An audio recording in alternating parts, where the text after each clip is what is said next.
Hello friends, তোমরা সবাই কেমন আছো? আশা করি তোমরা সবাই খুবই ভালো আছো আর সুস্থ আছো। আর আমিও খুবই ভালো আছি। আজকে আবারও একটি নতুন ব্লগে তোমাদের সবাইকে স্বাগত জানাচ্ছি। আই হোপ তোমাদের ব্লগটি একটু হলেও ভালো লাগবে। আর এই যে দেখো, এখন আমি একটু শরবত বানিয়ে নিচ্ছি, মানে একটু লেবু চিনি নুন দিয়ে। এটা হচ্ছে বিকেলবেলা, বিকেল ওই 5:30 মতো। তো আমার হাজব্যান্ড বলছে একটু শরবত করো, কারণ সে স্কুল থেকে এসছে ওই 3:30 পৌনে 4টার সময়। তারপর একটু বসেছিল, তারপরে হচ্ছে কিছু খাওয়া দাওয়া সেরকম হয়নি, তো তার জন্য একটু লেবু শরবত করে দিলাম। আর সেই ফাঁকে দেখো, সেই যে জামা কাপড়গুলো খুব সুন্দর ভাঁজ করে দিল।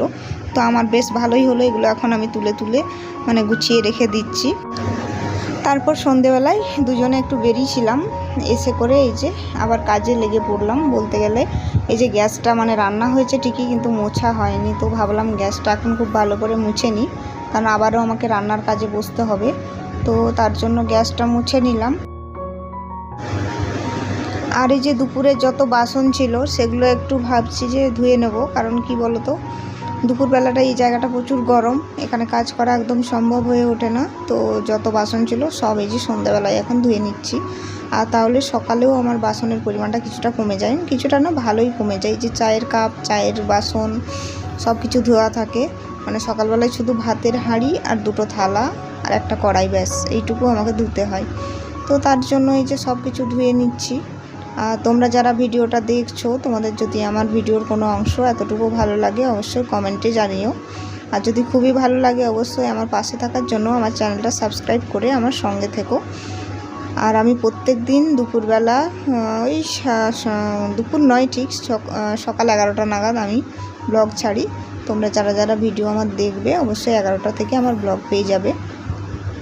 তো তোমাদের সাথে কথা বলে আমার বাসনগুলো ধুয়ে নিলাম। আর ওই যে বাটিটা দেখতে পাচ্ছ, ওখানে কিন্তু যত ভাত বা তরকারি যেগুলো মানে বেড়ে যায় সেগুলো রেখে দিই, কারণ এখানে ফেলার জায়গা নেই। ওটাকে পুকুর ঘাটে গিয়ে ফেলতে হয়। পুকুরে হচ্ছে মাছ থাকে, সে মাছে সে খাবারগুলো খেয়ে নেয়। তো বুঝতেই পারছো, ভাড়া বাড়িতে থাকলে যা হয় সব কিছু একটু মানিয়ে গুছিয়ে চলতে হয় আর কি। তো তোমাদের সাথে কথা বলতে বলতে বাসন টাসন সব ধোয়া হয়ে গেল। তারপরে এই যে ভাতটা বসিয়ে দেবো। তো ভাতের হাঁড়িতে জল দিয়ে দিয়েছি, জলটা গরম হচ্ছে, ব্যাস। তারপরে জলটা গরম হওয়ার পর এই চালটা ছেড়ে দিলাম, মানে ভাতটা হতে থাকবে। আর এরপর তরকারিটা এক সাইডে করে নেব। আর আজকে রান্না করছি সজনে ডাঁটা আলু টমেটো দিয়ে একটা তরকারি, ব্যাস। মশলার সাথে খুব ভালো করে কষিয়ে নিচ্ছি। মশলা দিয়েছি বলতে একটু সর্ষে বাটা, পেঁয়াজ, কাঁচা লঙ্কা বাটা, ব্যাস এইটুকু মশলা দিয়ে খুব ভালো করে কষিয়ে নিচ্ছি। আর একটু হালকা মাখা মাখা ঝোল করব। আর এইদিকে ভাত হচ্ছে, তো ভাত আর তরকারি আমার হয়ে যাচ্ছে একসাথেই।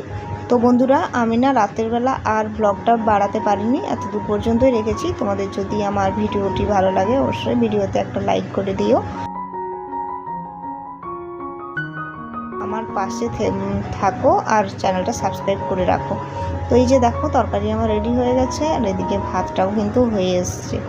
তো বন্ধুরা, যারা যারা নতুন বন্ধু আছে তোমাদেরকে অবশ্যই ধন্যবাদ জানাবো, যারা যারা মানে আমার ভিডিওটা পুরোটা দেখেছো।